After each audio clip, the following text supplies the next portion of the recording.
সালাম আলাইকুম। কাকা ভালো আছেন? আল্লাহ রাখেছে বাবা। কাকার নাম কি? আমার নাম হলো হাসিন বাবা। হ্যাঁ, হাসিন। হাসেন। হ্যাঁ, ভালো আছেন না আপনি? আল্লাহ ভালো রাখছে বাবা। আপনারা সহজ একটা ইসলামিক প্রশ্ন করুন কাকা, ঠিক আছে? ওটার উত্তর দিতে পারলে আপনাকে আপনাকে আমাদের শোরুমের পক্ষ থেকে একটা ফুল হাতা গেঞ্জি গিফট হিসেবে দেওয়া হবে। সহজ প্রশ্ন করুন, একটা ইসলামিক প্রশ্ন। হ্যাঁ হ্যাঁ, উত্তরটা দিয়ে দিবেন সুন্দর করে। আমরা মুসলমান হিসেবে আমাদের জাতির পিতার নাম কি? হ্যাঁ, আমরা যে মুসলমান, আমরা মুসলমান হিসেবে আমাদের জাতির পিতার নাম কি কাকা? বাপের নাম? জাতির পিতা, আমাদের মুসলমান জাতির পিতার নাম। ও, জাতির পিতা তো নাই বাবা এখন রে। আমাদের মুসলমান জাতির পিতা, আমরা যে মুসলমান হিসাবে হ্যাঁ। আছি, আমাদের মুসলমান জাতির পিতার নাম কি? জাতির পিতার নাম পারেন না?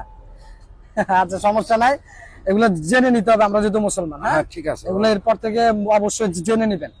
আমরা যে মুসলমান হিসেবে যা যা আমাদের দরকার, যেগুলো আমাদের সাধারণ জ্ঞান, এগুলো অবশ্যই জেনে নিবেন। হ্যাঁ কাকা, আমরা আমাদের মুসলমান জাতির পিতার নাম হচ্ছে হযরত ইব্রাহিম আলাইহিস সালাম। আলহামদুলিল্লাহ। বলেন কি? হযরত হযরত ইব্রাহিম।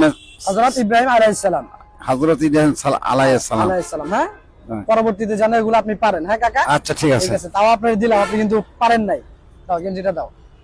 এটা আপনারা আমাদের শোরুমের পক্ষ থেকে দিলাম। হ্যাঁ কাকা, একটা ফুলাতা গেঞ্জি, এটা শীতের মধ্যে যাতে আপনি গায়ে দিয়ে আরাম পান। আচ্ছা, ঠিক আছে এটা বাবা। পরবেন, ঠিক আছে? এটা আপনাকে খুলে দিই, আপনি প্রয়োজনে এখনই গায়ে দিয়ে নিতে পারেন। করব না বাবা, আমি ঠিক আছে? বাসায় যাব করব বাবা। এই যে খুব সুন্দর একটা ফুলাতা গেঞ্জি, বাসায় হ্যাঁ, যাব। এটা বাসায় দিয়ে পরেন আপনি, ঠিক আছে কাকা? আসসালামু আলাইকুম। আচ্ছা, ভালো থাকেন কাকা। আসসালামু আলাইকুম।